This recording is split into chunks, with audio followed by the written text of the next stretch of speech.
close that or is that? No, the meeting is called. Okay, good. Thank you very much. I'm gonna run through the current status of the project fairly quickly. And then we can get to number two, which John's gonna do on battery, technology. And let's move along fast because we are on a tight time constraint here. So March 4th, Solar Design submitted a preliminary proposal. It's not the kind of capacity that we were hoping for to make the numbers work.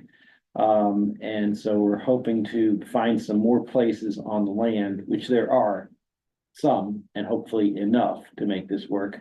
And so we brought Jake Marley from Hyperion Sol Systems, who's one of the larger utility scale installers in the valley and elsewhere. And he was kind enough to walk around the dump with us, and we identified some, and we do not believe we've identified all of the additional capacity, and we're kind of working on that. Shardo, you want to mention what happened with Berkshire Design? Yeah, so when we walk the property, and the plans that we've been using, they're detailed to a certain degree, but they're not like extremely detailed where you can rely on them to do a good plan with. So what we decided is that we really probably need and the plan isn't really an as-built. That was the other thing. So the plan didn't really reflect what was occupying the space. So we wanted to go and see about, okay, if we're really going to do this in a kind of systematic, proper way, because right now the goal was to get 2+ megawatts. We're at about 1.5 megawatts around there, maybe a little less than 1.5 megawatts. And 25% less is it's a pretty large threshold to overcome financially, and so we're looking for pretty substantial amount of space. When you think about it, you have to we're increasing the current layout by a third, because that's what you're trying to go and increase it by. So we wanted to go and make sure that the site that we have is the most the site plan we have is the most accurate, so we can maximize the utilization of the site. I reached out to Berkshire Design, we do business with, and I asked them very kindly, could you maybe do this for us? We don't have any money. They said, okay, Chris Chamberlain from Berkshire Design quickly found an as-built drawing that was, I guess, recorded somewhere that I don't think we previously had. So now we're kind of looking at that, because that gives a little bit more, it's a little bit more detailed on the boundaries of the detention areas and other things. It's still not an accurate as-built because it doesn't take into account the current operator and all of their infrastructure. That's it, that their existing infrastructure, but it gets us to a better place. So I think the next step, we're not, I don't know if we're going to be reaching back out to the solar engineers or what. I think that was just very recently that we found that and kind of looked towards maybe reaching out to them and seeing if they can redo their drawings. The other thing that I think we think was probably is going to need to be done is reorganizing the current operator there, because the amount of equipment there is pretty limited, but the amount of space that they occupy is probably greater than what they actually need, and so that we can go and better have more space to go and do this.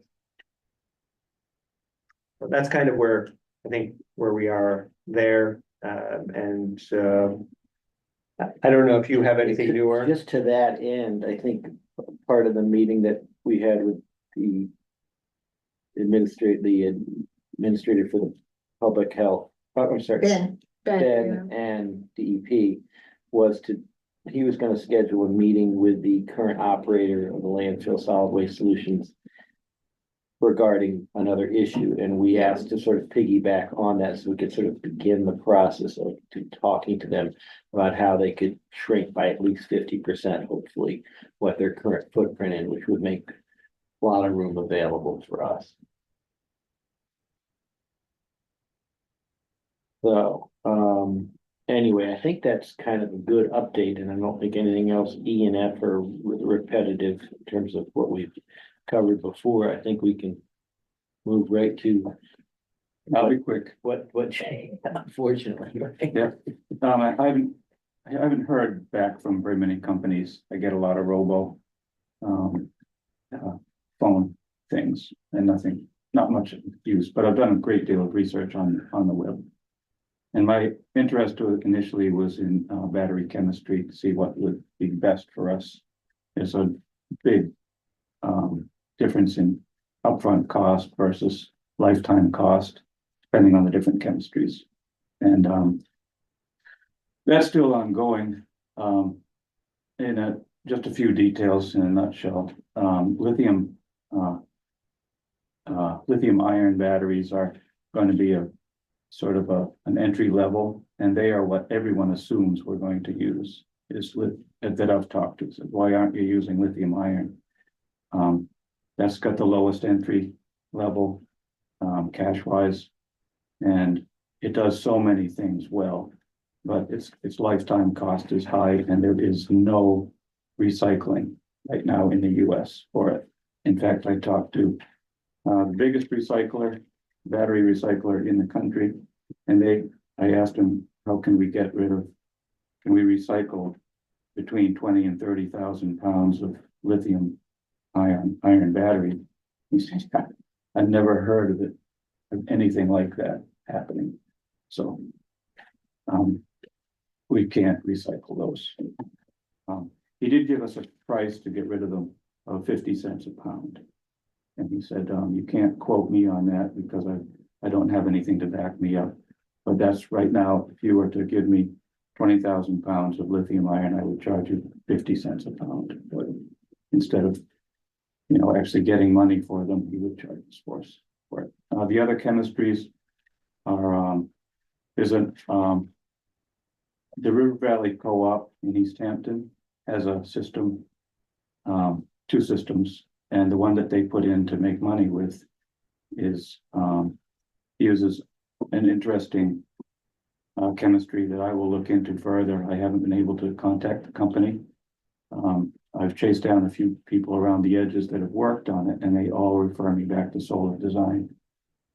So that would be a way to find out what they cost. If I can interject there, I also have a call into the general manager that we want information about that. I talked to the building guy, the guy that does the Maintenance. building maintenance. Yeah, good. So he may be all we need as a contact. Yeah, and they don't have anything to do with that. Oh. They had nothing to do with the building of it. It was installed by EPV Squared. PV squared. Yep, but it was under the auspices of Solar Design Associates. They just did it as a build contractor. So even they don't know anything about the pricing or the chemistry or anything like that. They only just grab the things and put them in place.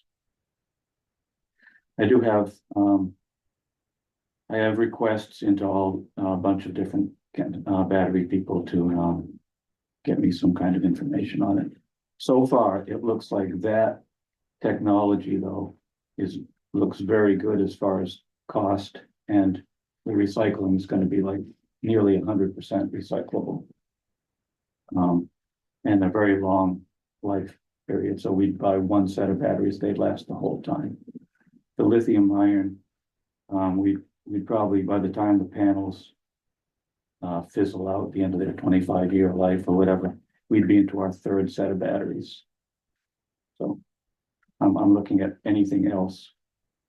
The other ones like the vanadium flow and iron flow, I just don't have any information on. except, one call I was able to talk to, people that are doing vanadium flow batteries. And they are right in the ballpark of $1 a watt. So that's also a technology that will last the whole length of the cell, the solar cells. They might be our most expensive option. So I'm gonna keep after this. Sooner or later, somebody will get back to me. And, What's the disposal with the palladium? that's, basically you're getting rid of, your pumps and tanks. That's just scrap steel. The electrolyte itself you can sell for almost what you paid for it, like 2/3 of what you paid for it. Or you can put it back into another set of pumps and tanks and things and keep right on going with it. It has no, it does not get bad, doesn't go bad, It doesn't degrade. doesn't degrade. Yeah. But these others too, the flow batteries, all these other technologies, they're the same. Iron to me is the most attractive right now because it's, looks like it will be cheaper than vanadium. So still, I'll keep after it. But right now, the one that makes the most sense for us is the zinc hybrid, like that River Valley Co-op uses. But we're not done. And why does that make more sense than the vanadium? Because it's cheaper. And Upfront. and The same and over, longevity? yeah, the same longevity, and maybe the whole life cycle is less costly, and it's sourced in the US. Vanadium is, 90% of that is Chinese. There are no, there's nothing US there at all, except maybe pumps or something. Fascinating. That is excellent information, John. You shouldn't be Thanks. apologizing that at all. I hope to have like a display and all that. Where are the batteries? Plug it in. What's the battery? Yeah. All right, that's that. Still on it, but we do have some possibilities that we can chase down. The other thing is the amount of space that it takes up. I don't think it's going to make a big difference. Even the difference between the most compact and the least compact footprint is not enough to impact our ability to store them on the site. And of course, we have to do them on the site. Great. Any questions for John? Okay, excellent. Let's move on to permitting process. Kayla, you want to talk about what we've learned in the last week and Yeah, sure. So I've had conversations with Ben Lippum, the health inspector, and DEP. And through those conversations was able to find some of the post construction inspection reports and everything that was closed out on DEP's end. So the Conservation Commission was able, and with the as-built plan that Shardul shared, the Conservation Commission was able to close out the active permit. So I'm going to be reporting that at the Registry of Deeds next week. And then in terms of the post-closure use permit, I briefly brought this up with me and Michael's conversation with DEP and Ben. And it seems like this is something that the solar designer is very familiar with and that they would pretty much handle on their end. So I don't think we need to, figure out the ins and outs of that permit. Yeah, that's basically the updates on the permitting process. So we're moving along. great, that's great. Solar Design's not gonna wanna do that PCP post-closure permitting process for the $12,000 that Right. they've been allocated. And so we have to come up with some other funds without going back to the town, which we want to try to avoid. We should be able to do that. Would you consider the CPA as going back to the town if we were? Because I did talk to names are just really Mary hard. Thayer? Mary Thayer? No, I haven't talked to Mary, but Mary would be fine, I'm sure, or she would try to make it work with his name is, he's always. Andy? Andy, yeah. Oh, Andy Kopak. Yes. Oh, yeah. No. Andy, You Morris know, Friedman? Andy Morris Friedman, who's on that, and he said he would help us prepare an application to them. So that's a possibility. And didn't they spend all of their money with this current funding No. cycle? I thought okay, I read, no, and we wouldn't, this is 6 months off. So. well, if we only get it once a year put in. Yeah. This is all moving fairly slowly, and by the time we get done, all the technology for batteries is gonna be not new anymore. It's gonna It's be, getting better and better though. right? Um, Did Andy say what category this project would fall under? Because it has to fall under one of 3 categories. yes, for he's CPA. gonna work on that. Okay. He's gonna help us finesse that, hopefully. Yeah, that would be my question. Where does it fall? Yeah. And anyway, there's, we should be pursuing joint efforts, simultaneous efforts in the event that that's unsuccessful. And also in terms of the post-closure use permit, it sounds like we won't be ready for that yet. It seems like they need more of a set plan of like what's actually gonna go there before we actually Great. even touch that permit. Good. Do we need that before we send our application to the utility company? No, I don't think so. All right, no, so- that's going to inform. So we could technically wait until we've hired an engineer to do the build plan and have them do it. If we get the first set done, then we don't need that. Perhaps we don't need to be looking for money right now, because that could just be written into the job spec for designing the system and doing the post closure. Doing all of it at the same time? Yes. Because you're gonna be there anyway, Right, good point. rather than have 2 different people doing it. Yep. Yep. Good point.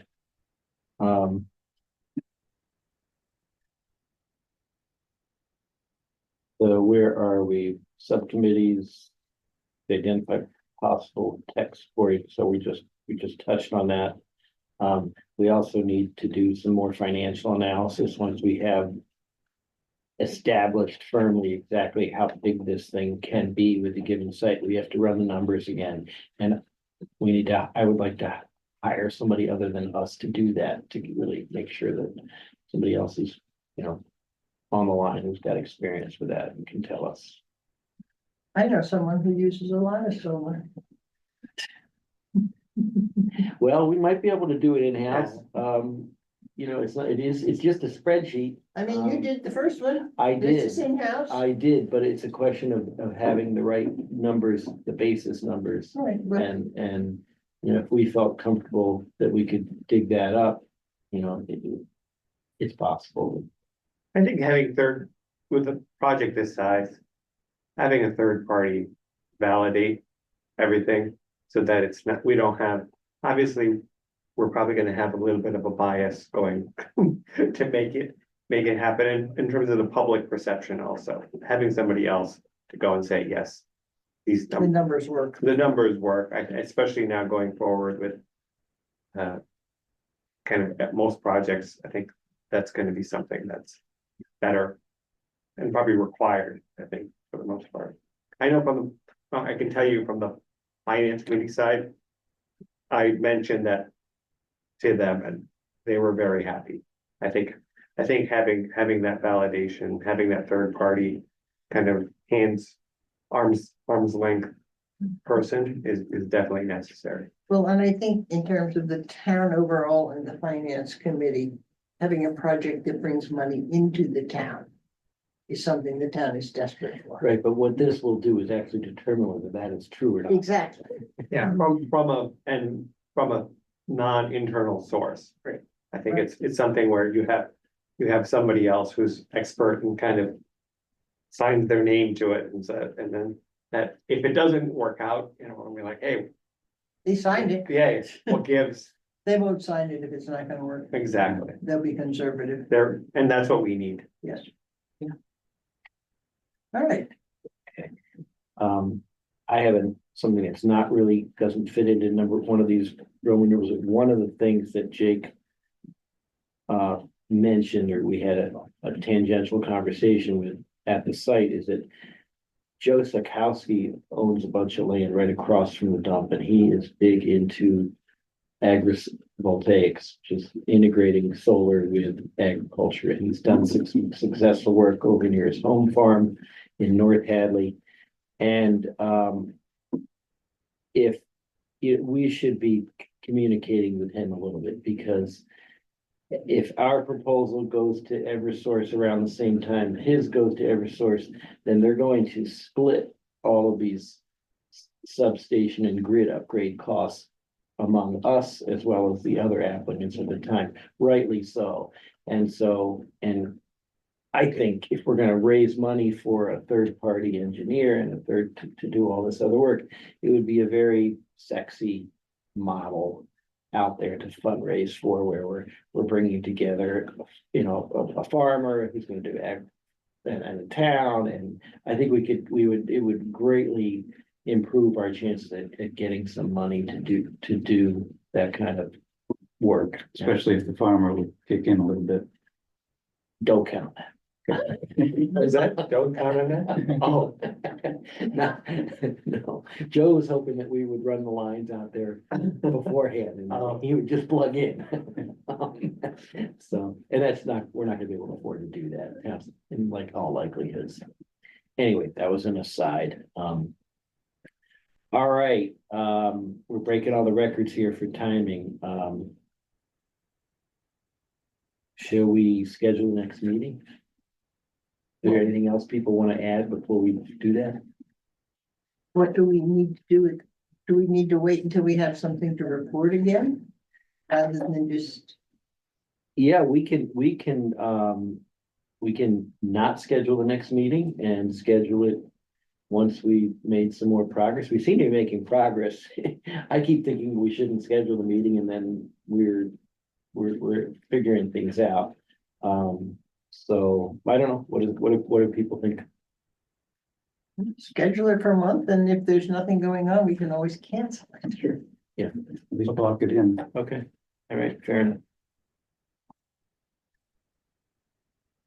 You propose some time here.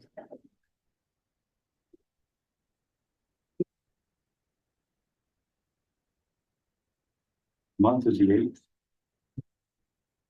Mhm.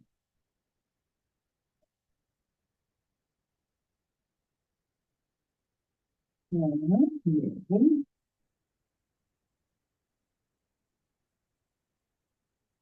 You don't have your select board conflict. First and third Wednesdays, Oh, okay, so we're good there. town meeting, town elections. Please all come to town meeting on Thursday, the 1st of May. We'll put that in there, right? And then the elections are Tuesday, the 20th. okay. They will run till 8 o'clock, so you don't want to do that night.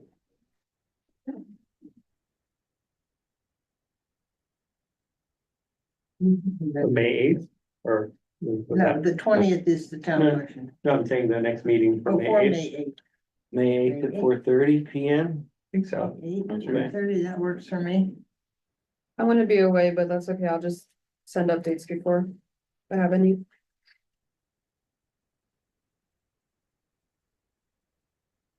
Great. All right. You're gonna make a motion to adjourn the meeting, Second, so moved, all in favor? all right. Great.